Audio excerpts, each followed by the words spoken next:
And we're live. Well, good afternoon, everyone. Welcome to our business roundtable. We do these things from time to time with a specific topic in mind.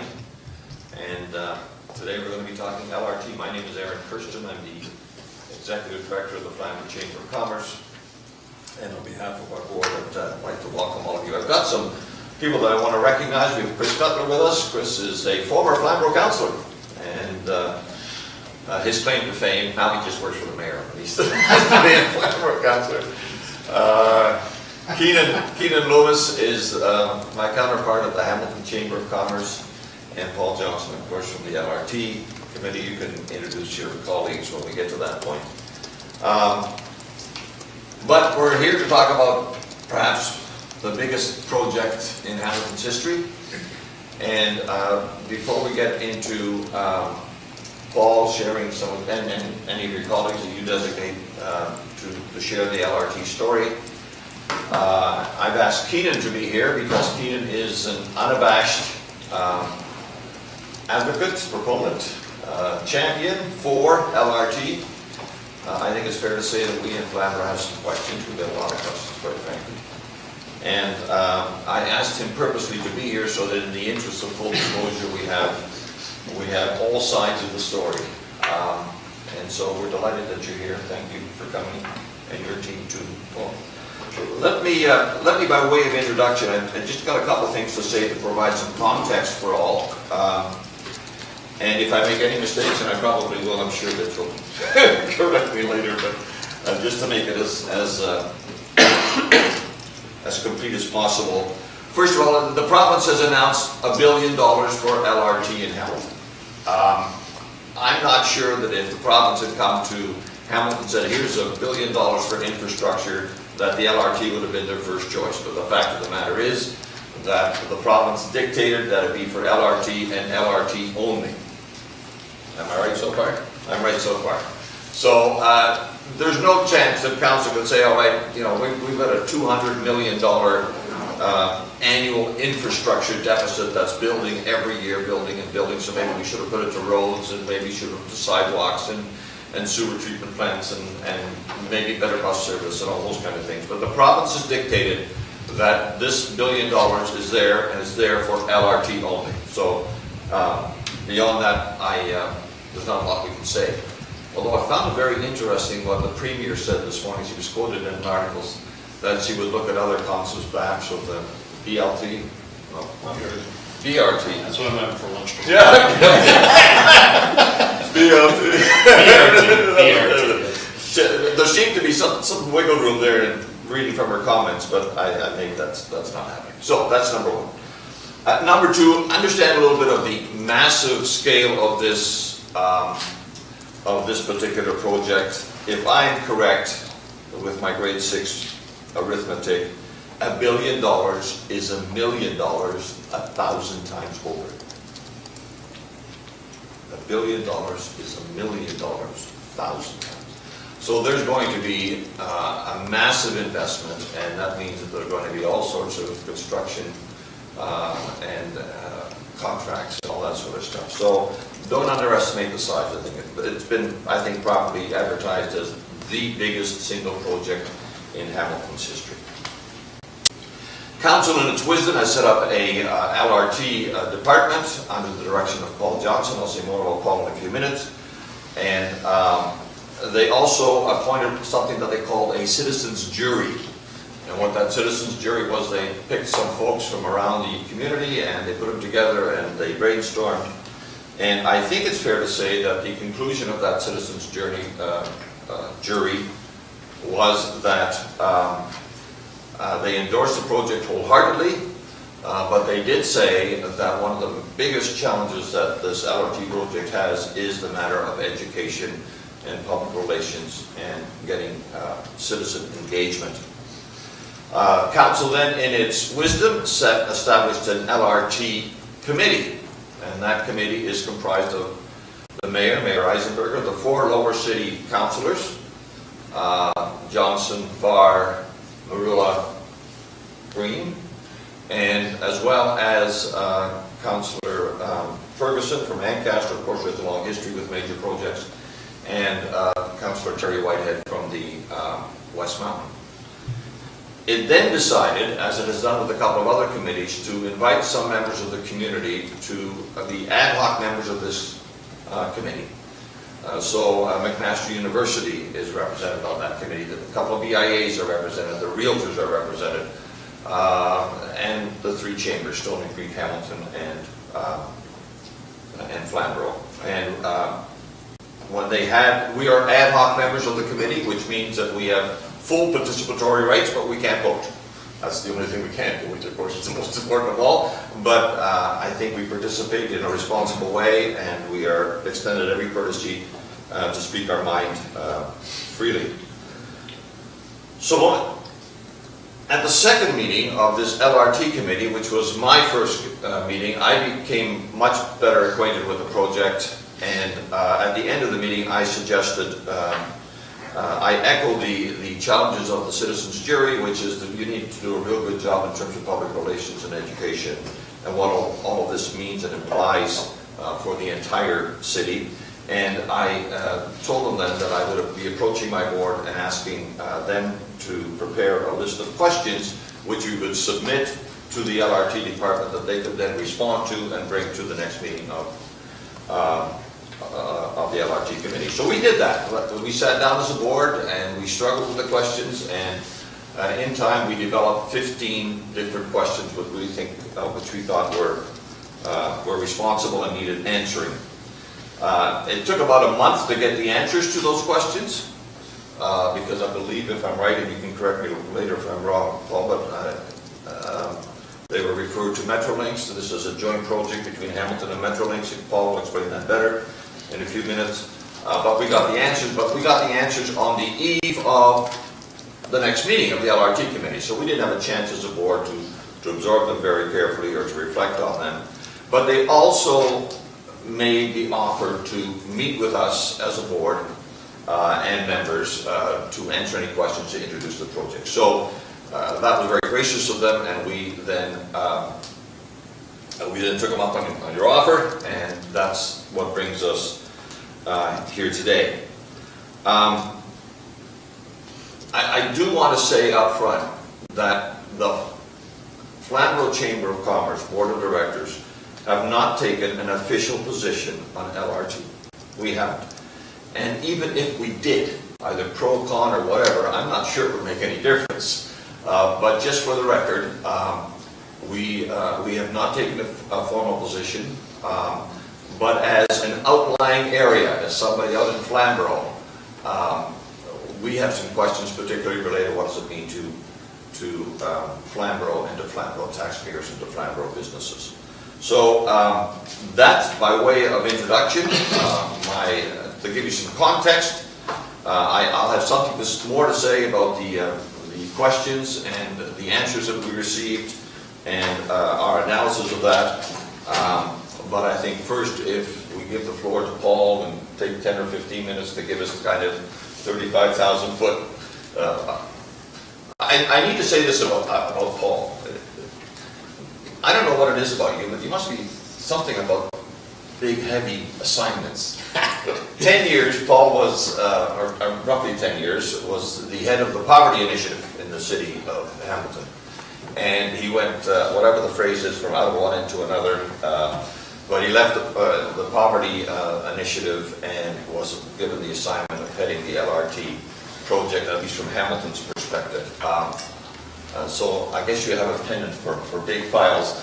Let me just add, for whatever it's worth, that I have an immense amount of respect for Paul. I've seen him in action now for many years. I mean that sincerely. And we may have some questions, and we may even have some doubts, and we may disagree on some things, but at a personal, professional level, I've got the greatest amount of respect for you, Paul. So welcome to Flamborough. Thank you for coming. My apologies that we don't have more people here, but we're here. That's just fine, Aaron. And thanks for that introduction. I come from a faith community where we say wherever two or three are gathered, and, it is that way.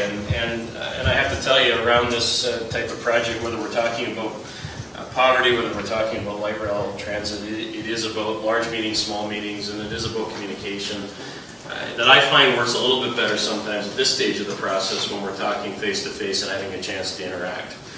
I'm going to take you through in very short order where we are on this project. We are on month 8 of an 8-year project. And I say that not as an excuse, but occasionally when people say, so how come you don't know this and how come you don't know that? I say, well, we are less than 10% through our project plan, and I've never worked on a project of this magnitude that wouldn't have some pieces unanswered as we move through. If we cycle back about a year ago, there was an announcement made by the Premier that $1 billion would be invested in the city of Hamilton for the purposes of building our light rail transit project. The announcement differed slightly from what the city had been working on since about 2006 and in earnest since about 2008 through to 2012. During those periods, in the mid part of the 2000s and through to 2011, 2012, when we received environmental assessment approval on an LRT project that at the time was unfunded, the changes that occurred in the announcement were twofold. One is the initial project in Hamilton was only an east-west link for LRT, starting at Eastgate Square in the east and terminating at McMaster University in the west. The announcement that came from the provincial government shortened the eastern piece a little bit to the Queenston traffic circle and added a north spur that would do two things. One is obviously connect us to Regional Express Rail, which is a priority of the provincial government, and that is of course the West Harbour GO station. It added a pedestrian link, so this will be a higher order pedestrian route that will go to the GO Centre in the center of the city. And then as we discussed with the provincial government around our desires and our waterfront redevelopment, we agreed collectively that we would plan and design for the LRT to actually go all the way to the water's edge in the expectation that it would fit within the $1 billion budget. And to be frank, if it doesn't fit within the budget, that's a piece that is very much a question. So that is what changed. And I say it's what changed because LRT in Hamilton is not new. This was not an announcement that sort of came out of the blue. It was not an announcement that the province said, well, hey, we've got some money for these types of projects. Let's go find a community and see if they're accepting. We have environmental assessment approval on this project. That is a long series of design work and engagement work and community work and approvals that took us to submit that in 2011-12 was the time frame for the EA. It actually went over years. So that's where we are today. So we're really talking about this yellow line and orange line, and in particular making note that the green line, which is that GO station, is very much a part of the plans. And of course, when the Premier came, a piece that's lost under the weight of the $1 billion side of it was the $200 million that will go to the construction of the Centennial GO station, tendering in 2017, Andrew, and construction in 2019. This project is a partnership project. The City of Hamilton, of course, this is our city. Metrolinx is the agency of the provincial government that will be procuring and leading the construction process for this project. Which brings me to the introduction of Andrew Hope, who is the project director on Hamilton's LRT project for Metrolinx. Metrolinx has project directors across Mississauga and Brampton, in Toronto for each of the projects that are going on there. And we're really lucky to have Andrew here in Hamilton. Andrew lives in Burlington, has some strong ties to Hamilton, and for you, this was a nice chance to actually come to Hamilton. So. It's a lot better. Yeah. Andrew on his team from a communications perspective is joined by Kelsey Ewart.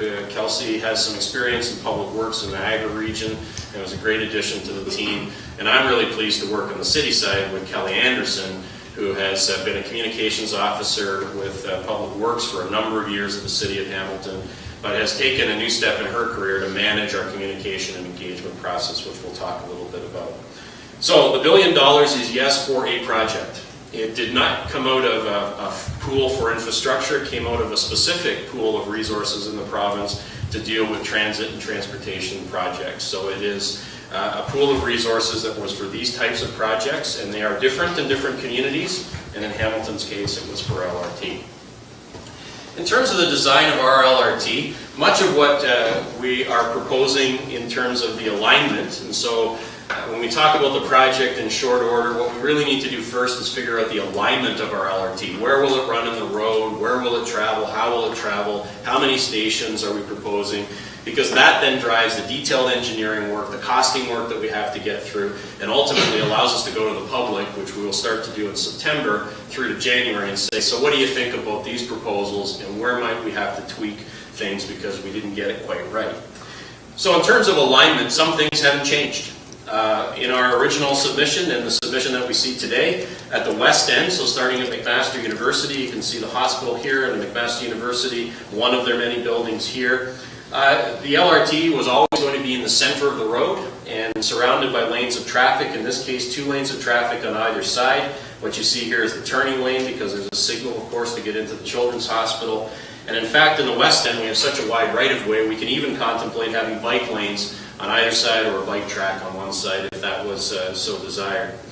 What you see here is the what we call the LRVs, the light rail vehicles, coming into a central platform in this case. This vehicle is heading eastbound, the one on the other side is coming from the east, westbound. These trains are high capacity. At our initial standards of loading that we're thinking for LRT, 130 people seated and standing equates to about 70 that are currently seated and standing on an articulated bus, and about 50 if you were looking at a single bus. These things, though, can actually hold up to over 200 people. Gets a little bit squishy and you get to know your neighbor well, but in peak time, and that's one car. And we're actually planning our east-west route to have 2 cars at some point in the future. We think this goes into operation 2024, that by the 2030s, we'll be looking at needing 2 cars based on some of our ridership projections, which would again, at a more comfortable way, allow for about 250, 260 people per car, and or per train, and then you could actually see more like 300 people if you needed to. So high capacity, they're quiet, they're environmentally friendly. 0 emissions at ground. This is a smooth ride. People that have ridden LRT versus the bus have a hard time getting back on the bus because of the bouncy ride of this. This is a smooth piece. It's much like streetcars of old. It runs on an overhead catenary system. Power comes through the top, goes out through the bottom. There's no third rail, so you can step on the rails and not get electrocuted. And it's a quiet and efficient system. Of course, environmentally overall, it's not net zero because you still have to produce electricity. But one of the interesting things is as this province moves towards greener technology to generate electricity, the actual whole system becomes fairly efficient. So in the west end, we travel along Main West, in the center with lanes of traffic on either side.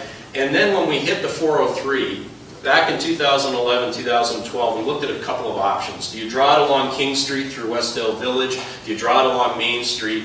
And the challenges of our highway interchanges were too significant for us to recommend that you would actually draw it across those intersections. And so the recommendation in 2011 and 12, which remains today, is that we actually build an LRT-only bridge across the 403. So the costing of that is in. I often get asked, well, that must add a lot to the cost, and it's always been in our costing.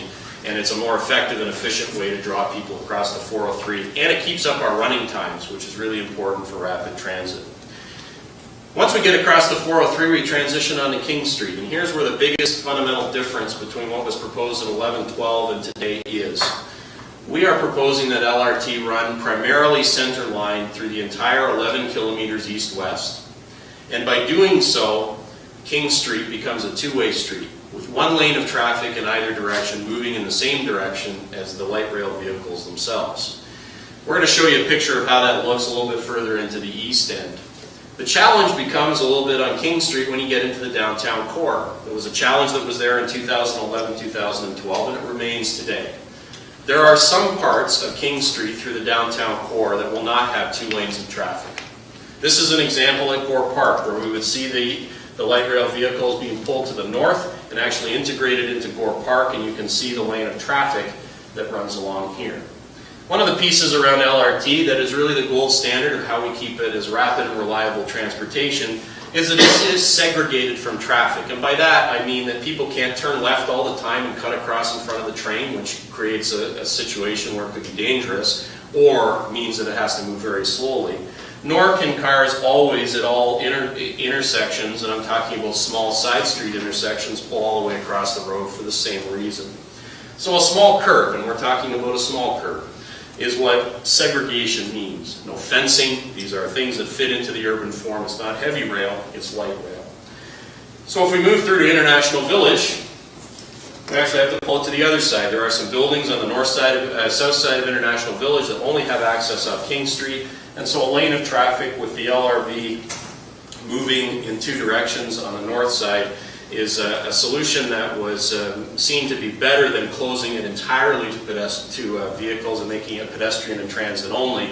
It allows for that access, but also allows for LRT to be down in that area as well. On the north side, we'll have a loading and parking strategy that accesses some of the rear alleys and some of the side streets that will actually be closed to through traffic as a result of this, in order to allow some side loading, and some of that will have to be operationalized as we get into the construction plans. As I mentioned, a new thing that we had to suddenly figure out was the North Spur. And here we have two things that are a little bit different than the east-west. Well, on the east-west, 11 kilometers, you want to keep up your running time. Speed, rapid, reliable is important. And I'll talk a little bit about the philosophy of rapid transit right at the end. When we looked at the North Spur, the maximum it would be 2 kilometers. The minimum it's going to be is 1 kilometer. And we have stops along the way. The ability to keep up, get up to running speed that's quick and keep that up is really negated by how close the stops will actually be. So it was our opinion, and it's our proposal, that along the North Spur only, it actually runs more like a streetcar. Same vehicle, same operating system, but the vehicles would move with traffic. It allows us not to have as much of an impact in the total urban form along James Street, but that wasn't the only piece of thinking behind it. It really is about what do you benefit from full segregation along such a short route with so many, such a short distance between the stops. So this is a picture of Cannon and James, and how the light rail vehicle, in this case, is moving from north to south towards King Street. Again, there will be 2 tracks. You can see them there. Cars would drive on the tracks as well as the light rail vehicles. So we stay streetcar, but I always put the caveat in, don't think the higher streetcar cars. These are the low-form light rail vehicles that would be on the other line as well. And so here you see a shot a little further east as we get out of the downtown core, and it's the more what we call traditional running style through the rest of the eastern portion. Car traffic next to the sidewalk with a segregated LRT in the middle of the road. This is actually around Scott Park. Here's the new high school that's going to be constructed in the next couple of years. There's Jimmy Thompson Pool, which will also have attached to it about a 50,000 square foot new community center in the next couple of years as well. And then of course further to the north is Tim Hortons Field. So you get an example here of how car traffic and light rail vehicle traffic move in the same direction, so it's not disconcerting, you're not going against traffic. And you can also see as people get on and off the train. A lot of times people say, well, when I get off the train, do I have to play dodge them with traffic to get across to the sidewalk? No. In every case it stops, there are signalized access points at the end of the platform, so people simply walk or roll to the end of the platform and then can cross safely with a light to get to the sidewalk either on the north or south side. Why I say walk or roll is that the platforms, although they are a little high off the ground, have ramps on either end, and these vehicles are meant to be roll on, roll off. There's no platform that folds out to get wheelchairs on and off. You simply roll your vehicle on, your wheelchair on, or your pram, or whatever it is you need to get in, or you're walking on wide doors. I think loading times can get down to about 20 seconds of people loading and unloading, and that way you can keep up your running time as well. So I've talked a lot about rapid and reliable because that's what we're building. The city actually has a whole plan for rapid transit. It includes the B-Line, it includes an A-line that goes from the airport to the water's edge. It includes lines that would run across the very south mountain, connecting the Ancaster Business Park with the emerging growth area in Elfrida and down through Centennial Parkway. It includes stronger links to the Waterdown and Flamborough area. It includes links along the mountain that would be more rapid transit. We have a whole rapid transit system. This was the line that had the highest ridership. It was the line that was seen as the best place to start. And I can't emphasize the word start enough. If this is the only investment in rapid transit we make, then our plan won't be successful. On top of this, you also have our 10-year transit strategy, which talks about the bus system. If our bus system doesn't have investments over the next period of time, we won't achieve everything we want from LRT either. We need a strong bus connection to the ends at McMaster and the Queenston Traffic Circle to feed the line, but we also need it north-south to feed it at various points. And that's exactly what we'll be doing in concert with HSR, but we need to advance that 10-year transit strategy as well. So this is how we step into finishing off the plans that we already have in place as a city. It's the best place to start, 9 million rides currently, going across the B-Line at the moment. So it's a great place to look at increasing our ridership. Some people also say, well, the station stops, there's about 13 of them. How does that equate to what today is? Well, the bottom line is there's actually more stops today than there are for the B-Line Express bus. There's about 10 stops for this same distance, and we have about 13, and we have 13 in this. And again, the public will have a chance to chime in about whether we've got that right or not. So this is to be rapid and reliable. It's meant to protect travel times. As a city that's growing from 535,000, which it's at about right now, to well over 750,000 in the next generation, we need to be able to protect ourselves in terms of moving people with reliability as well as some degree of rapidity through the city. So that's a little bit about where we are. I know there's lots of gaps along the way, but I want to keep the time, just give you the basics, and then we can answer questions as we go. Thanks, Aaron. Thank you very much, Paul. All right, well, it's, before I get to Keenan, it's time for me to be purposely provocative, but you didn't expect anything else, did you? As I said earlier, we asked, the board got together and asked 15 questions and presented them to Paul's and Andrew's team, and they got the answers back to us. And as a board, we feel very much that there are too many unanswered questions. There just simply are too many. Those of you who read the Flamborough Review last week, we had a column in there about tough LRT questions, and we gave you just some examples. We also took note of the fact that it is our understanding, and if I'm wrong, please tell me, but if I'm wrong, my understanding is that Brampton has rejected a $1.5 billion LRT. Is that fair? So they rejected, I would just answer. Yeah. So the original concept for the Huron-Ontario main LRT line would run from Port Credit in the south for about 24 kilometers roughly to downtown Brampton, connecting with the Brampton Go station. And I guess it was last fall, Brampton Council rejected the majority of its portion of the running from about Steeles Avenue to the downtown. So that okay. so So the project proceeding between Port Credit and Steeles Avenue. All right. I guess that from a business perspective, and we are after all the voice of business in Flamborough, but we asked ourselves the question, what are going to be the business casualties?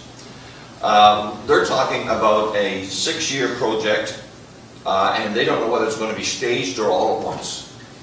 And when I reflect on what happened with the Concession Street rebuild, which was one summer, and the impact of one summer on that business community, and now I'm looking at we're looking at 6 years for LRT in Hamilton. I'm really concerned, worried about the impact on the business community in that area. We have questions that haven't been answered satisfactorily in our mind to the fact that this is all downtown. Of what benefit is this to the outlying areas, as we're called, Ancaster, Dundas, Flamborough, Stony Creek, Flamborough. Keenan, I think, has answers for all of that. That's why I invited him to be here today. There's so many costs that are not identified potentially and so forth. And is this another case where the outlying areas have to subsidize the downtown community? No benefit to the outlying areas. And I think the other thing that comes to mind when we're reflecting on all this is, I don't think I'm giving you anything new when I say that the 1-year experiment with bus-only lane in Hamilton was nothing short of a fiasco. It's been abandoned now, but it was very problematic. What also touches, kind of concerns me is how bitter and personal the debate has become. I know that at the last meeting, we were nearing the end of that meeting, and all of a sudden you know, there were councillors, particularly Councillor Green, who said that if we're going to ask some questions about LRT, then what about the $40 million bypass around Waterdown that council passed with little discussion? Forgetting that there's different funding sources. Development charges pay for most of the bypass in Hamilton, not the provincial government with LRT. Councillor Green suggested that perhaps it was time to revisit the whole area rating debate, and there's been nothing more divisive in the last 15 years in area rating. The three chambers together came and proposed a compromise position, which in its essence was adopted by council. You pay only for the services you get. He threatened to open it up so that you would be paying for public transit if you lived in Freelton, or if you lived in Coketown, or if you lived in Orkney, or one of the other 16 communities that comprise. So that was problematic. And then this morning, I'll just give you the latest. This morning I got an email from someone who identified himself as a new Central Hamilton resident who recently moved from Toronto. And this is his message to me. As a result of your councillor not supporting the $1 billion investment for LRT, going forward I will withhold any support for any business in the Flamborough area. I will avoid the Flamborough area for any outings, as well as I will discourage any of my family and numerous friends in the GTA to visit any businesses in Flamborough area and to do business in the lower city, Burlington and Toronto instead. So increasingly the tone is becoming bitter and personal, and that's regrettable. In the end, of course, I think that the elephant in the room is the potential of political casualties. There's a municipal election coming in 2018. There's not going to be any shovels in the ground by 2018. The construction is slated to be from 2019 to 2024, that's right, roughly in that area. So just on that though, financial close for the consortium that will bid on this is mid-2018, so we will be locked in. But on a project of this size and scope, there isn't a consortium in the world that could sign off on everything and be ready to dig 2 weeks later. It's just too large a project, so they typically have a 6-month to 8-month ramp up in it. I can tell you there could be some early works. There's nothing to stop, and Andrew's experience on the other projects has been once financial close occurs, they're able to go. So what we've always said is major construction, digging up old roads, getting down to the infrastructure pieces in large scale would not happen until 2019 for sure. But make no mistake, this project is due to be signed off and started mid-2018, which is around, our hope is that it's before the provincial election and the municipal election. Right. And that's not us playing politics, that's what we've been asked to do by the provincial government as well. Put us on a timeline that said mid-2018, and we're aiming for that. So you're right, but just a little clarity on that. No, I appreciate that. My point is this, the elephant in the room is this, that there's going to be another municipal election in 2022. And that's when we're going to be in the thick of the construction of this project. And one has to wonder what the political consequences of that might be. And then there's a few cynics around, not many, but just one or two, that simply think that it's more than coincidence that the Director of Transit tendered his resignation is going to be leaving us on June 16th. I have no inside information on that, but I think it's fair to say that his support for LRT is lukewarm, or at best premature. I just put that on the table to start the discussion. And I wanted to be purposely provocative so that Keenan can now set me in my place. Well, yeah. I thank you very much for inviting me to be here and to speak about this. I am a big supporter of LRT, but I don't come by that lightly. It's something that we've done a lot of research on. For over 7 years, this organization has had a LRT task force that comprises many of the anchor institutions in this community, so HHS, McMaster, Mohawk, other really key stakeholders within this community, like the Hamilton Home Builders Association, the Realtors Association, the 2 BIAs, engineering firms, architectural firms, et cetera, CAA, and other key members of the Hamilton Chamber of Commerce have for 7 years then looking at all the evidence that we've been able to, or we've been presented with over that time. So starting with the Rapid Ready Report and a lot of the planning that the city has done over the last 10 years or so. And then as well utilizing other inputs like the McMaster Institute of Transportation and Logistics study on LRT in not just in Hamilton, but in North America. And then just doing a lot of our own independent research. We're all travelers to other cities, to conferences in other cities where we all of a sudden realize that, hey, Pittsburgh is an incredible city, and it's because of all of this work that they've done on the waterfront, on transportation, on funiculars, and you start as a visitor and as a tourist in other cities, start to appreciate some of the key assets within those communities that leave you with a really great impression, and the type of impression that where you thought, I could actually see myself living here, actually. And I have to say that I came to Hamilton about 6 or 7 years ago, and one of the things that really interested me about this community and excited me about this community was not just what we have as assets and the legacy that we have as a community and the great architecture and the great bones that we have as a community, but at that time as well, we were going to be getting a stadium on the waterfront, and we were going to be getting LRT. And the only question with regards to LRT was whether we were getting it in time for the Can-Am Games or not. So it was these green shoots, plus all of these incredible new injections, investments into this community that really excited me. And I think it's fair to say that that's what's exciting the thousands of people that are flocking to this community over the last number of years, such that now housing prices are, well, let's say we're all benefiting from that injection. And as well, I think we're starting to see, everybody talks about Hamilton and we use the P word, potential. The city has so much potential. Well, I mean, to me, what ultimately the LRT task force came to the conclusion of was that this type of investment is what allows us to finally reach that potential. It's what allows us to meet the intensification goals that we're faced with over the next 25 years. And I put this on the table. I think, so it might not happen in our lifetime, but this city will be a 1 million person city at some point. And to me, that's exciting. To me, that's necessary. And when you look at places to grow in the migration patterns within the Greater Toronto area, they're coming this way. There's only so much room to grow.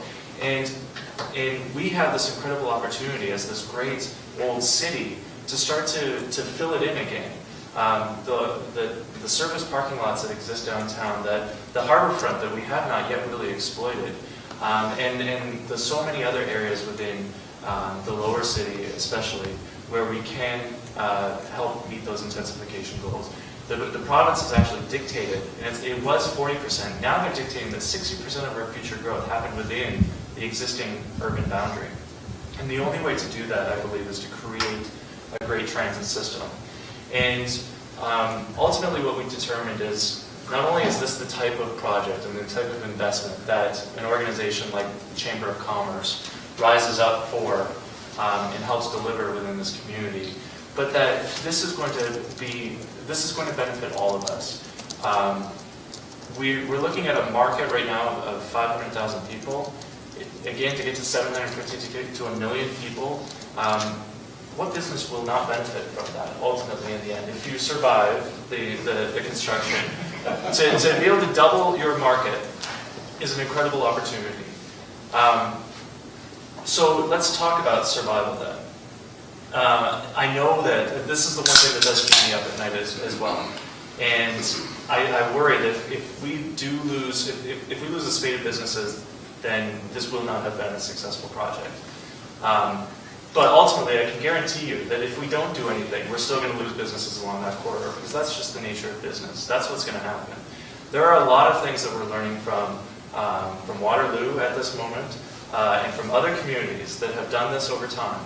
We have learned how to best mitigate the impact to the business community along those corridors. And there's a lot of things that we're looking to do, that the LRT project staff is looking to do as well, to get the businesses through the process and to get to the other end where we start to reap those rewards. You talk to the concession street businesses, yes, it was pain, it was hell. But now, none of them would tell you that it wasn't worth it, ultimately, in the end. I talked to a business that is really important in this community, Denninger's. Mary Adakowitz is the CEO of Denninger's, and she actually asked a question at the mayor's breakfast. And she's concerned, and for good reason, again. And their head office is the King Street corridor. So I sat down with Mary for lunch last week, and she started out by saying, you know, we lived through the Upper James widening, and it was really, really difficult, and it was a year of pain, but it was so worth it in the end. And I said, Mary, that's exactly what we're trying to do here.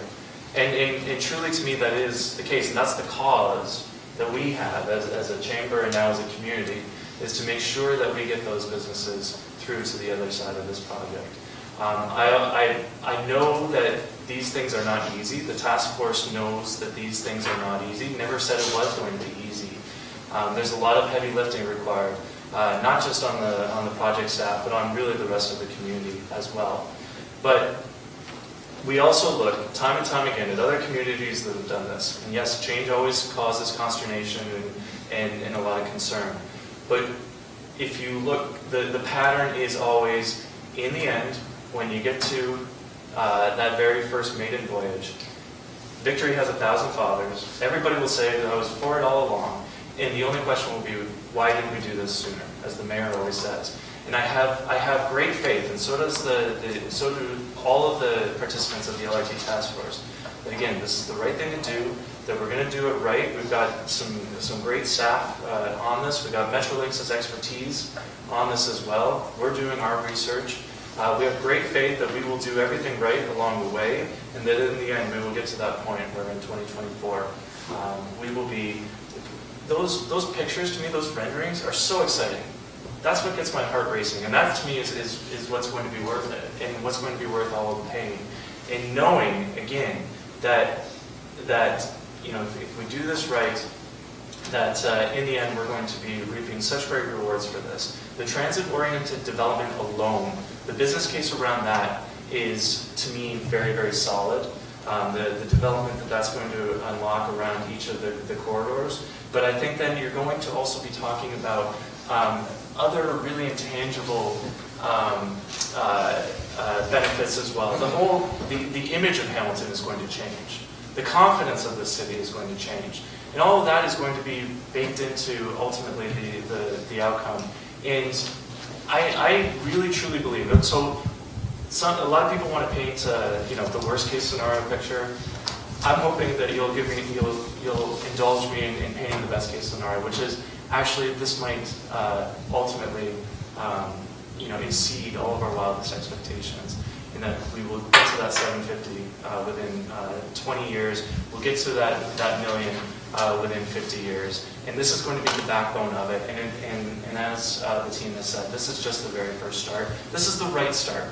This is when you look at the analysis that McMaster Institute of Transportation Logistics has done, this is the right corridor to start this. But it doesn't mean that this is it. There's going to be so many other projects that are going to be unlocked because of this. And so I just, you know, to me, I come to you in the spirit. Aaron and I have worked together very, very well over the last 3 years. And it truly has been, I believe, a very respectful relationship in that what's good for you, I know is what's good for us, and vice versa. And so in that spirit, I come here and I ask for your support behind this project, because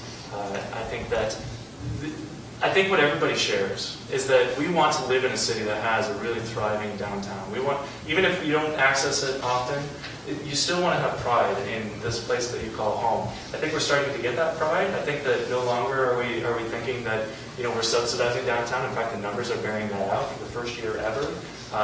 This year, the downtown is finally delivering above and beyond what the other various constituent parts of the city is.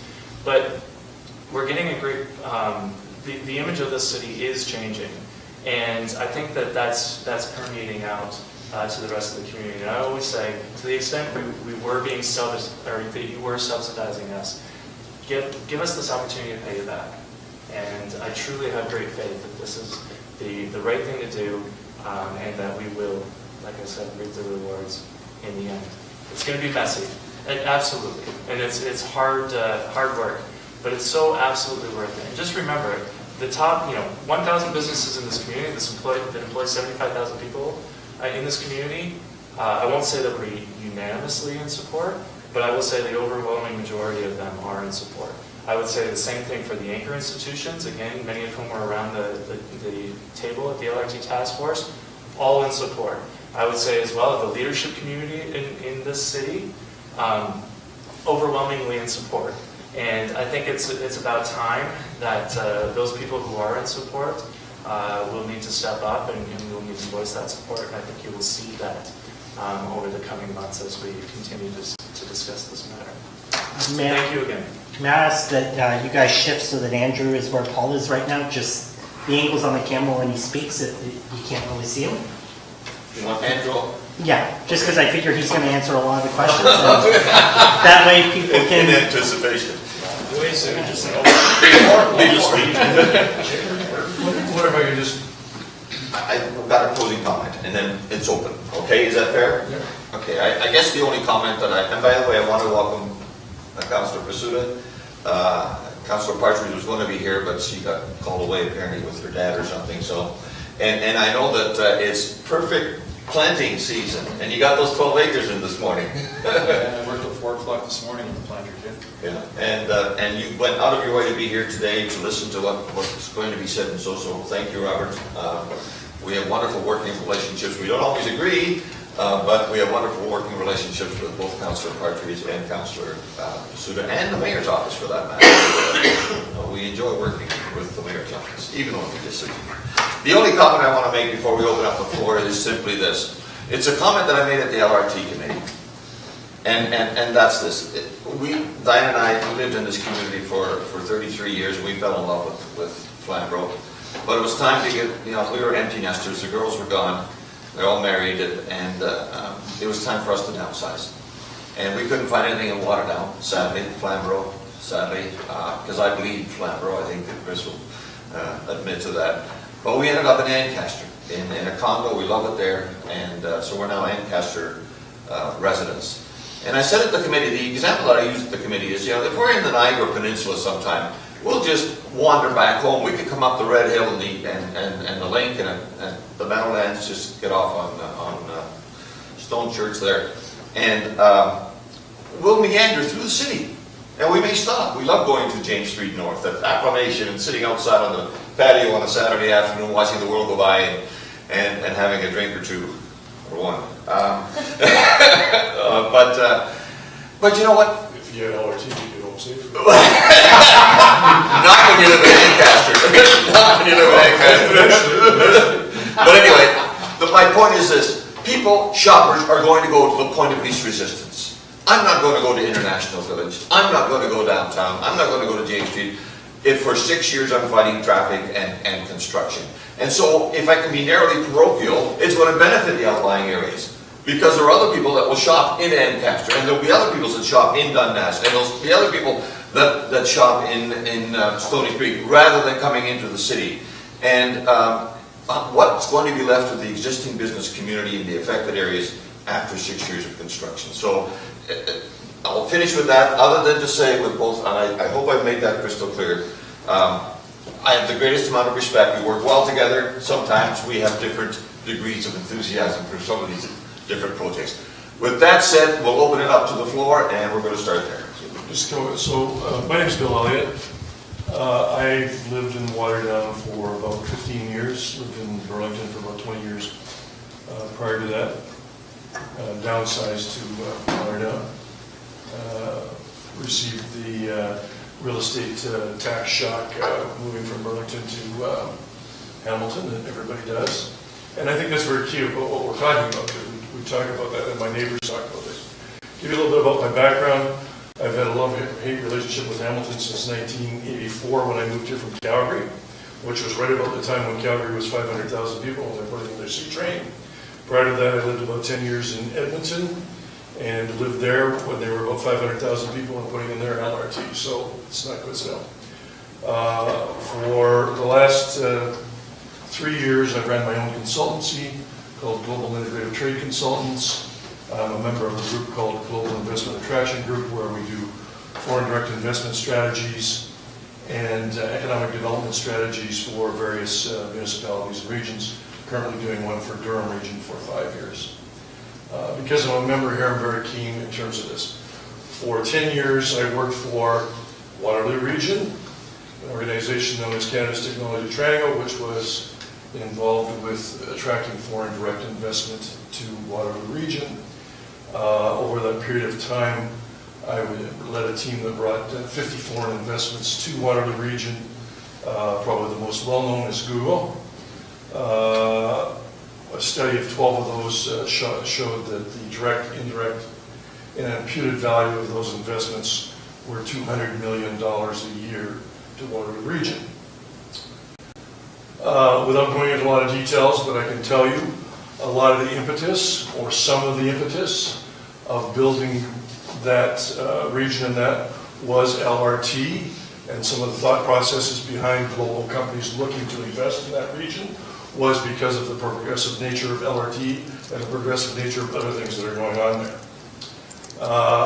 It took a long time, but people finally got it, that an investment anywhere in Waterloo Region was good for all parts of Waterloo Region. Unfortunately, we're not there yet in Hamilton, even though we do have a benefit of all being called Hamilton. I think Ted will even admit that his original campaign promise of de-amalgamation is long gone by the board. That ship has sailed. I have to deal with the same thing, that the stadium didn't get built in the West Harbor, so sorry, Bill, that ship has sailed. I'll have to get over that. LRT, Aaron, at the end you talked about you and your wife, and I'm not saying that us people don't count anymore, but we don't count anymore. This is about millennials. This is about attracting knowledge workers to the city of Hamilton. You know, it's not even well known outside the city of Hamilton that health science has surpassed the steel industry years ago in terms of employment and economic benefit.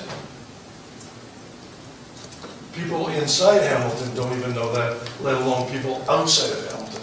So we have to do a much, much better story of storytelling. Some of you may have heard of a little university called University of Waterloo. I sold it for 10 years. Politicians have picked up on it like crazy. Helps when you have a former president become the Governor General of Canada. As a matter of fact, David used to quote George Bernard Shaw all the time and say, he used to say, Waterloo Region, it was the spirit of why not. I used to look at that because I had a business in Hamilton for 20 years, and I said, well, if Waterloo Region's the spirit of why not, Hamilton's the spirit of why? Why would we do that? We have to get over that. We have a changing demographic. What's good for one region of Hamilton is good for all. Downtown, I tell my neighbors every day, and they don't realize it, and they're very skeptical, but the more that we can support downtown and revitalize downtown and get those property values up and good taxes coming out of downtown, the more our taxes will stabilize. I'm not hopeful that our taxes will decrease, but hopefully they'll stabilize. You know, LRT, downtown Kitchener at one time, there was not much going on down there, and Waterloo was the big insurance town and the big IT town and everything like that. All it took was Google to move from the University of Waterloo campus to the tannery in downtown Kitchener, and that place has exploded.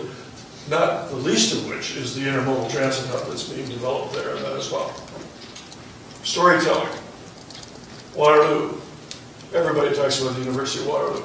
I used to remind them there was a pretty good engineering school down at the bottom of Highway 6. How many people know that on world rankings of universities, McMaster ranks way higher than the University of Waterloo? McMaster's in the top 100.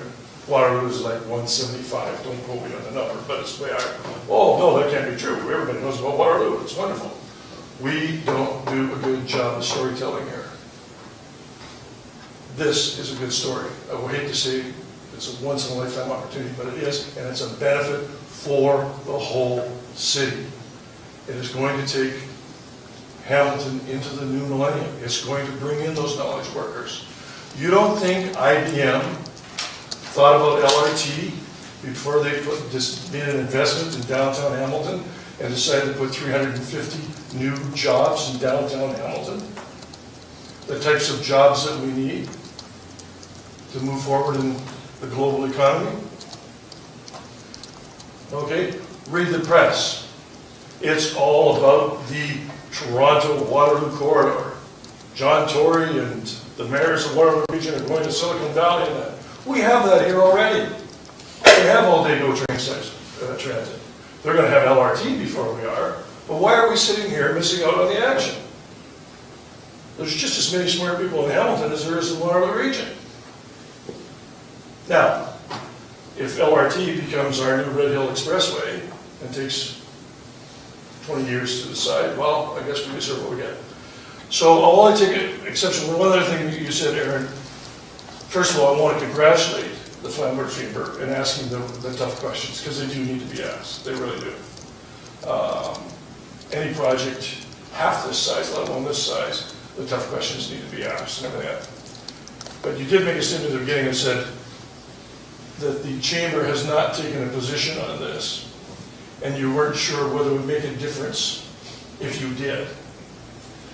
I suggest that the chamber is the only organization, business or otherwise, in Flamborough, and that residents do pay attention to what the chamber has to say. Even though I read my Flamborough review late, and so I had to register with you this morning. But do listen to what you have to say.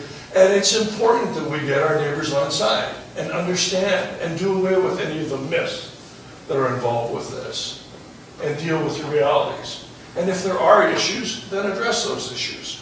But it's a huge opportunity. And just in closing, Kim, you mentioned it. My last year, 2012, in Waterloo Region, I did 44 international flights. And that's why I came home to Flamborough and said, that's enough. But I used to get so frustrated when I traveled to Europe and Asia and was able to use public transportation to go where I wanted to go. And certainly they have population densities over there, but this is an opportunity for us. And I guess the one thing that even though the stadium didn't get built in the West Harbor, I can see that I will be able to go down Waterdown Road, get on the GO train, take it into Hamilton, take the LRT north on James Street, transfer over and get off at Scott Park and still go to Tim Hortons Field and have a couple of drinks afterwards and still take the LRT home, right? So thank you for listening. Thank you. I was just responding. Anyone else? Gary? Huh. After that. Well, I guess somebody has to be the pessimist in the crowd. My name's Gary Hyde. I own a business called Oversized Rep. We're international freight forwarders. We work out of the Port of Hamilton. We work worldwide, moving project cargo, large machinery, large equipment. So I'm a dinosaur to begin with. I'm an industrialist. I've seen the deindustrialization of Ontario, and it disturbs me dramatically. I agree with your premises about looking forwards, moving forwards, and there's some very good sound arguments on this that I will not even attempt to dispute because I think they're very good. What bothers me is the finances of it. There's $1 billion here, and this is coming from a government. If I hear one more time that we're being given this money, my head's going to blow off. Okay? This money's not being given to us. It's being taken out of the left pocket and put in the right pocket. We're going to be on the hook for $1 billion, whether it's the province of Ontario or Hamilton. Okay, there's only one taxpayer. We're sitting here with the government that's looking at debt in and above $300 billion. At a current, according to the Financial Advocate for Ontario, at a current interest rate of 2.9%. This within, he didn't give a span, but it sounded like it was about 4 to 5 years. The infrastructure debt will increase $52 billion, and that'll bring us up over $350 billion. At 4.9%, the carrying costs on the LRT are going to be $49 million per year. Now, whether that money is slotted, we got it accounted for, it's given, it's coming out of one pot, that money is going to be worth, whether it's slotted or not, $49 million. And that's going to be year in and year out until there's enough cash inflows to pay for it. I never hear this discussed. This is disturbing. And if we continue to accrue debt at the rate that we're accruing, of like $350 billion, our credit rating has been downgraded once already, once or twice. If it's downgraded again, the 4.9 could just be mysticism. Just, who knows what could happen. But we're worrying about looking forwards and spending money when sometimes I don't think there's enough respect given to making money. This is long-term financial progression. Yes, you will make money off it. I don't dispute that. But we don't have time. We're spending it faster. We're burning through it faster we can make it. And it's really serious. Look, if anybody ever stopped to think, Ontario is a manufacturing center. Losing manufacturing, we've only got agriculture. I don't know what we're going to export. I do not know what we're going to export. So that's my spiel. I'm concerned about the finances of it. Well, I do have one question. I do believe it's not the infrastructure, like the underground utilities and that's included in the billion? Okay. Yeah, go ahead. Because I think I may have something to say, but I'll look for the answer. No, I was just going to say, this is typical of any of the projects we're building. So we've got, Hamilton is one of many LRT and BRT projects we're building across the region through Metrolink. So we have the Ontario LRT, which we talked about previously in Mississauga. We have Finch LRT in the western part of Toronto, and we have the Eglinton Crosstown LRT, which is currently under construction. Utility impacts are always an issue. There's no way to build a piece of infrastructure like this without impacting existing utilities. And one of the things that it's a core project cost is actually if our LRT or the footprint we need to build the guideway and the stations and the overhead and everything else for the stations impacts local utilities, it is a project cost to relocate those utilities to a place where they're not being interfered with for maintenance and other purposes by the LRT. The worst thing you would never want to be in a world where you build the LRT, you get it up and running, everyone is enjoying using it, and then you got to shut it down, in year 5 because you got to replace your sewer main or something like that. So that is a big part of the planning that goes into these projects, and it's something that we're already starting to work very closely with the city on in terms of planning how that utility relocation strategy will come together. Yeah, the point that I wanted to make, and I think it's reflected in one of our 15 questions, Gary, and everyone else. By the way, those who want to have access to our 15 questions, they're on our website.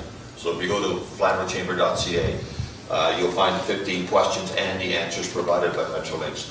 But that's one of the concerns that I've had and asked at the committee level a couple of times.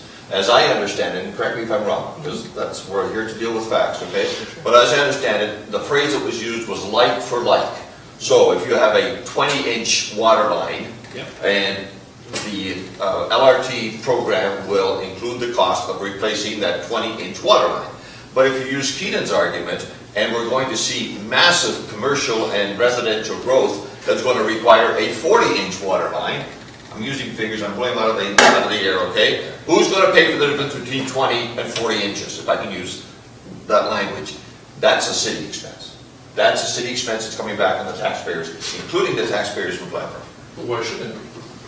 If you're going to have the development, you're going to gain the taxes off it. So why shouldn't it be? It's a small incremental difference, right? Because you're already opening up. Yeah, I understand. We're probably doing something now that is long overdue anyway, which is address all these. Yeah, but In some cases. Can I just make sure that what I said was right? Is that right? That Yeah. MRT includes like for Any like? enhancements. Any enhancements, okay. Exactly. Enhancements or incremental. That's no different increases. than any other project. But I think there's a couple of pieces around that, because I think the fear factor is, well, because we're going to grow, which is just about every LRT project around has seen that growth come along the corridor, that therefore we'll have to on every pipe upsize. And the answer to that is not necessarily. There are ways to work with developments that say, be within our standards. In terms of your outflow, there is much stronger ways from a conservation perspective to not impact the city's infrastructure in the same way. And if there really is an issue, and we're doing a lot of work as a city to look at our growth management strategy for utilities, don't forget, we can't just replace the one pipe in the roadway. We have to, it's a whole network system piece. So we will have to look at this incrementally. Sometimes it's about protecting space for that to happen in the future. I'm not an engineer, but what I do know, of course, is that you don't want to upsize pipe just because the road's open, but then have too big a pipe where the flow rates are not good and you're constantly having to maintain it because your flow rate's not good. So we have to also balance off what we protect for the future, which this project will do what we need right now. We've got that, but I think there's a sometimes admit that we'll have to because of the growth. Not necessarily. We can open up the road and say, hey, the capacity is fine, that's the study we'll do. It may be like for like. The benefit really is that, what I say colloquial, if you're kind of breaking it or busting it up or you're moving it, then Metrolinx is paying for it. It's new infrastructure. It's not, let's take the plank and try and hold it together enough and put it back in place. So those are actual costs that the city is receiving a benefit from. I don't want to oversell that because it's not hundreds of millions of dollars that can therefore go for other projects in the city. But it is enough of a cost for us to understand it has an impact, which is a good thing. And you're quite right. There are a number of ways we pay for that infrastructure development too. So we put some of this on the back of development, which is perfectly acceptable, and then some of it we may have to at some point say it's just something to do. And for that difference of 6 inches, we don't have to procure it. We don't have to manage the project. What we have to do is pay just that incremental cost of infrastructure. The actual project cost would be minuscule compared to us going in and replacing that pipe, having to procure it, get the contractor on site, because we'll use the consortium to do it and then just fight out the battle on the money side afterwards. All right, to those who have asked, I promised 1:30, and it's past 1:30. So unless there's another screaming, burning question or comment. You looked at me, Aaron, so I feel I have to comment now. Oh, okay, go ahead, Scott. Just a couple of comments and then a question. One, Aaron, you keep saying that the questions were answered. I've read through them. I would beg to differ, say you have a response. There's very few actual answers in what they provided. And I'm getting the general feel that this is happening, LRT is happening regardless of what anybody thinks is unstoppable, it's moving forward. That being the case, I think that those answers need to be, or those questions need to be addressed. And one of them that jumps out is the very first one about the economic boom. You just mentioned that LRT and most other cities, there has been that economic influx. I didn't have a chance to read through this entire document that was referenced in the response, this McMaster Institute for Transportation and Logistics document. However, there was a comment, as I kind of perused it quickly, that did say there is no evidence saying that you can project an economic boom around the LRT. So my question is, now Canada has fared better than the US, but my question is, how are we justifying that statement then? So what you can't do is project. Everybody wants to know what the percentage is, what it will happen, where it's going to happen. And the answer to that is there isn't a project around it. You can actually draw a line that says, because of this project, we will get this by this year and this way at this amount. What tends to happen when you look at it, so when you look at the results indicate an increase in the majority of the times. So I'll use the latest one that's come across my desk from Minneapolis. $1 billion project, slightly longer than ours, slightly more stops, runs in one section to the side with one lane of traffic just like ours. So the actual numeric increase in terms of volume of building permits, once the announcement of shovels in the ground, consortium on board, and everything else was up by 30%, the value of those up by 80%. Those are the kinds of numbers that happen. But back in the beginning for Minneapolis, years ago when they got the announcement from the federal government, they couldn't say, well, you're going to see a 30% increase in volume and an 80% increase in value, any more so than we can.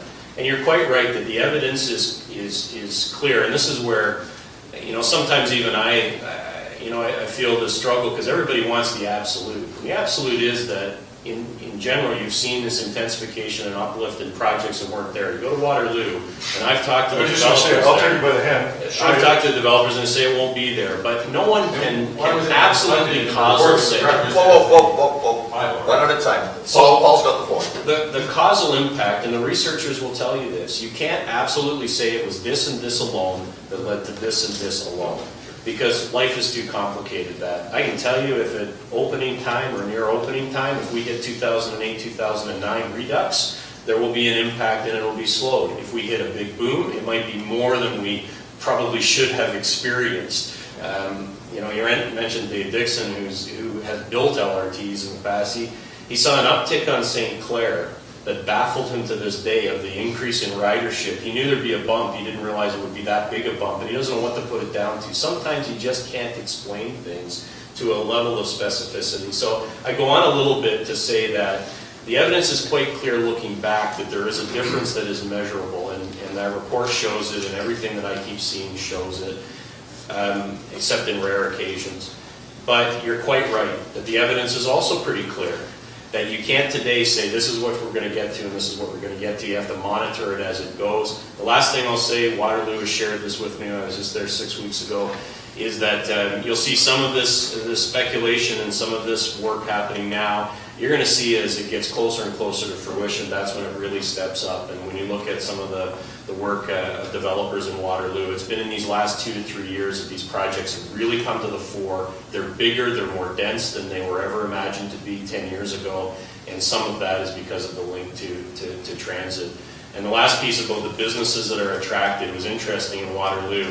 We looked at business, the traditional business of the insurance, which is going strong in Waterloo still, Kitchener and Waterloo. And then we looked at something like Google, and interesting things about parking standards. Google's fine to say we don't need as much parking because our demographic and our workforce don't demand that. Insurance, different story. They have to locate in slightly different areas off the line because they actually need more parking because that's their employment base. Just interesting the way employment is changing and business is changing. If I could just add to that, Paul, the other conclusion you can draw from reading that McMaster report, which I would encourage people to read when they have a chance, is building. If you just build an LRT and do nothing else, you'll get what you get. Really, you need conditions for success, and one of those conditions for success is supportive land use planning, zoning, and other city policies that help promote densification and development along the corridor. So it's not just a build it and they will come. You need a comprehensive set of policies that help support success for the corridor. So you don't have to drive, to Waterloo. Okay, go ahead. You don't have to drive to Waterloo. A little different, but exactly what you just said, land use planning and everything ahead. Go to the Aldershot GO Station. Yep. Go to the Burlington GO Station. See what's being developed there. Two Sunday mornings ago, when you went past the Aldershot GO Station, they just opened up the new condo development there. You couldn't get a parking spot to get in there to buy a place. It is later than I promised, and I apologize for that. Thank you all. What we're going to do as a chamber is we're going to, as a board, take some time to look at this video, and from beginning to end, thank everybody for their level of respect and their level of honesty. I have to echo a little bit what Scott said on it. I think this is a done deal, and I don't know even whether we should be on this committee anymore, because I think it's going to happen no matter what we think or say. But nevertheless, we have an opportunity to learn more about it, and I appreciate all of your time. If any of you have a whole bunch of folks that you know are going to be